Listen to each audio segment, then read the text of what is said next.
قرآن پاک میں جہاں اللہ تعالیٰ نے فاسق فاجر کفار اور مشرکین ان کی جو خصلتیں بیان کی ہیں، وہاں اللہ تعالیٰ نے جگہ جگہ جو مومنین ہیں ان کی صفات بھی بیان کی ہیں اور ان کے مختلف وصف جو ہے وہ بیان کیے ہیں۔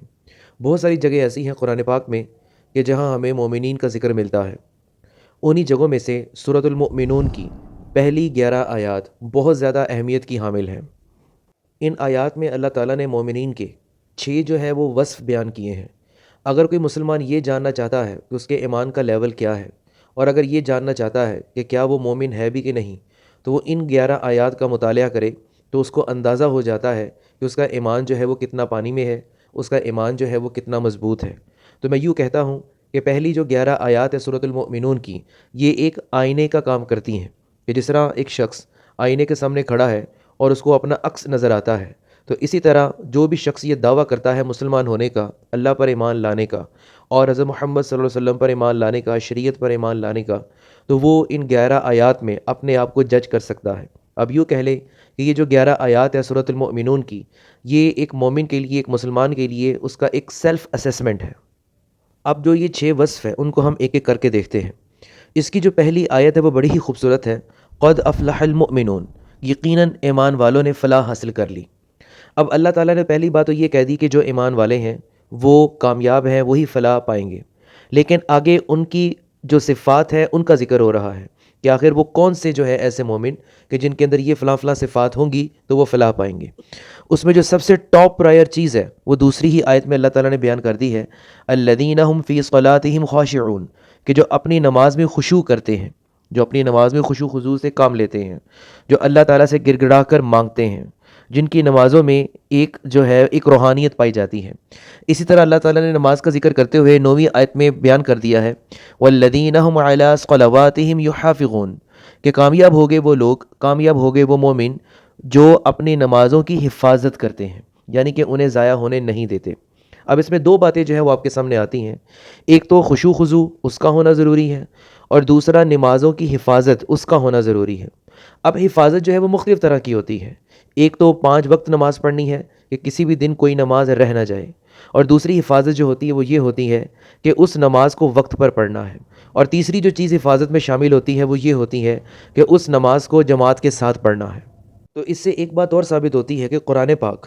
جو ایک کریکٹر بلڈنگ کا جو ایک پروگرام پیش کرتا ہے، اس کریکٹر بلڈنگ میں جو سب سے ٹاپ پرائر چیز ہے، جو سب سے زیادہ امپورٹنٹ چیز ہے، وہ نماز کا ہونا ہے، اور نماز بھی پورے اہتمام کے ساتھ، وہ اہتمام کہ جس اہتمام کے ساتھ حضرت محمد صلی اللہ علیہ وسلم نے حکم دیا اور صحابہ نے اس کے اوپر عمل کر کے دکھایا۔ اور ویسے بھی نماز کے حوالے سے جہاں نماز بذات خود ایک عبادت ہے، وہاں نماز جو ہے وہ ایک بہت بڑا مقصد حاصل کرنے کا ذریعہ بھی ہے۔ قرآن پاک میں ایک اور جگہ نماز کے حوالے سے بات ہوئی ہے،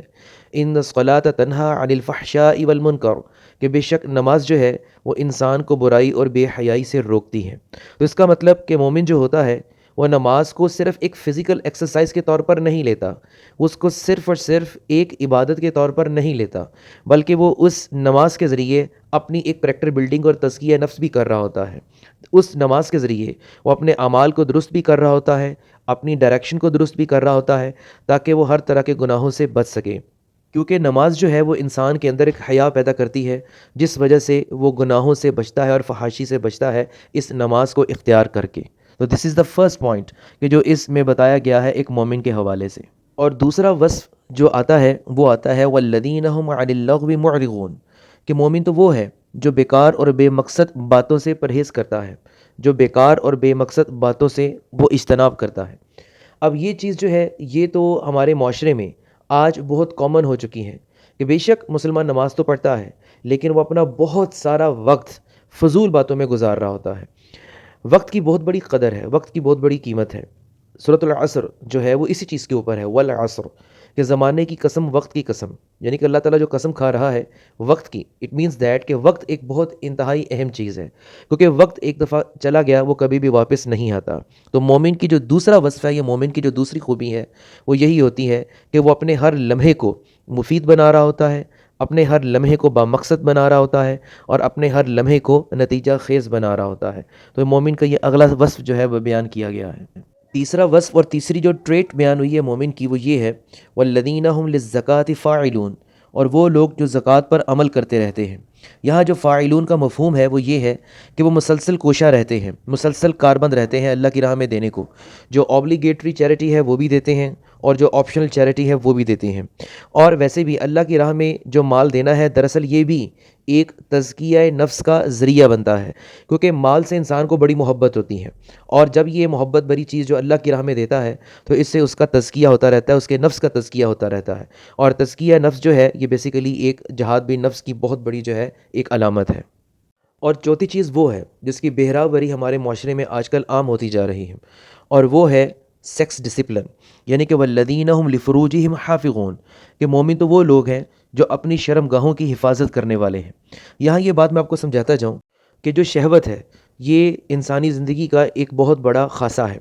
مطلب کہ پوائنٹ اس میں سمجھنے والی یہ چیز ہے کہ انسان کی فطرت کا حصہ ہے، لیکن اللہ تعالیٰ جو ہے وہ قرآن پاک میں یہ جو سیکس کا ایلیمنٹ ہے اس کو ڈسپلن کیسے کرنا ہے اللہ تعالیٰ ہمیں یہ سکھاتا ہے۔